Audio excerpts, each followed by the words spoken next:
When a plant is heavily grazed, the grass responds to grazing, and then how we can start to plan for better management, especially coming out of a drought.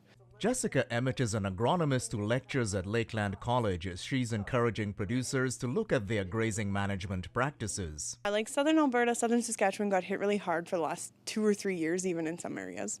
And then the Midwest, we were fortunate, but there were still some dry areas and some areas that are going to need some heavier management here and there. Emmott shares some of the key management techniques. Thinking about how long our grass needs to recover after being grazed, leaving enough material after grazing so that it can recover, so that it's not pulling from its stored root carbohydrate storage, and then thinking about how we can start to get those livestock to distribute across the landscape, eating the forages that they typically wouldn't eat, and then saving the forages that they love to eat last.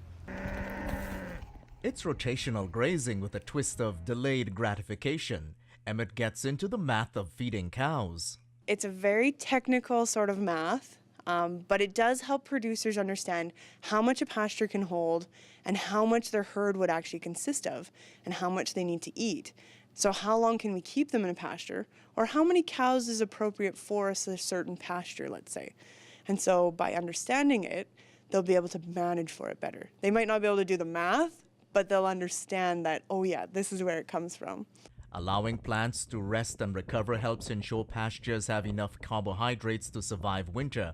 Animals also have different eating habits. A horse is going to eat a lot more than a cow is going to help us, okay, we have this long, but we need to only take 50% of our forage, leave 50% for recovery, and then how quickly can we get them back out there? Managing pastures in a drought calls for some tough decisions. You have about 50% of the actual production you normally can manage for.